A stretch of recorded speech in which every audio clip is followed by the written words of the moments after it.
वयोवृद्ध समाजवादी नेता एवं पूर्व सांसद पंडित रामकिशन शर्मा ने कहा है कि देश के लोकतंत्र की मजबूती के लिए विपक्ष का मजबूत होना बेहद जरूरी है। पूर्व सांसद ने बयाना में मीडिया से बात करते हुए कहा कि किसानों को समर्थन मूल्य व आर्थिक सहायता देने के नाम पर गुमराह किया जा रहा है, जबकि आज किसानों को खेती के लिए बिजली, पानी, खाद, बीज समय से मिलने और उसकी फसल का पूरा मूल्य मिलने की जरूरत है। सरकार समर्थन मूल्य पर खरीद की घोषणा तो कर देती है, किंतु खरीद के कहीं कोई इंतजाम नहीं है। उन्होंने कहा कि लोकसभा हो या विधानसभा, जब तक विपक्ष मजबूत नहीं होगा, सरकारें अपनी मनमानी और तानाशाही करती रहेंगी। उन्होंने मोदी सरकार को विदेश नीति और कूटनीति के मामले में फेल्योर बताते हुए कहा कि मोदी सरकार की गलत नीतियों से आज हमारे मुल्क के पड़ोसी देशों से भी अच्छे संबंध नहीं रहे हैं। वयोवृद्ध समाजवादी नेता ने मोदी सरकार के अमीरी और गरीबी को लेकर बताए जा रहे आंकड़ों को भी गलत बताते हुए कहा कि अगर मोदी सरकार के देश की आर्थिक स्थिति में सुधार के आंकड़े सही हैं, तो फिर गरीबों को निःशुल्क अनाज की योजना का ढिंढोरा क्यों पीटा जा रहा है। इस दौरान समाजवादी किसान नेता इंदल सिंह जाट और रामदयाल भ्राता भी मौजूद रहे। ये तो आप जानते हो कि ना तो हमारी सरकार है, ना हम किसी पद पर हैं।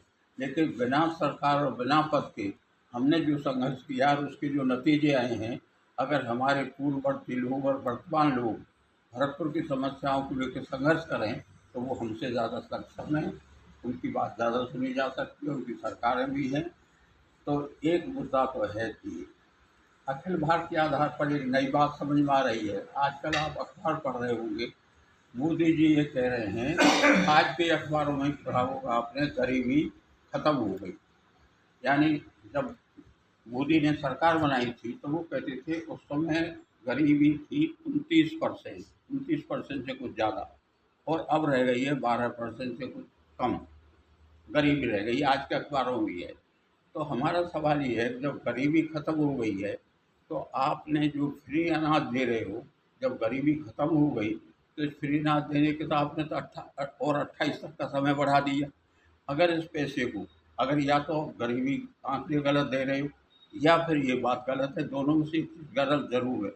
हम लोग ये नहीं कहते बंद कर दो, हम बंद की नहीं कह रहे हैं, पर अगर गरीबी खत्म हो गई है जब तो बंद करो, और ख़त्म नहीं हुई है तो फिर आपके आंकड़े गलत आ रहे हैं कि गरीबी खत्म हो गई है, गरीबी खत्म हो गई है। हम लोग इस पर भी जोर दे रहे हैं अब ख़ास तौर पर कि आज हमारे देश में जो नई समस्या आई हैं, वो ये समस्या नहीं है। अब समस्या है सबसे बड़ी भ्रष्टाचार, बेरोज़गारी, पर्यावरण, आर्टिफ़िशियल इंटेलिजेंस, ये सारे मुद्दे अब खड़े हो गए हैं नए सारे समाज में, सारे देश में। इन सब के निराकरण के लिए सरकारों को कोशिश करनी चाहिए, और हमारा काम खाली ये है, हम कोई सरकार में नहीं, हम किसी पद पे नहीं, पर जिन मुद्दों को वो उठा रहे हैं, उन मुद्दों तक सरकार को हम कन्विंस कर रहे हैं, और कन्विंस होने के सरकार कुछ उस पर अमल भी कर रही है।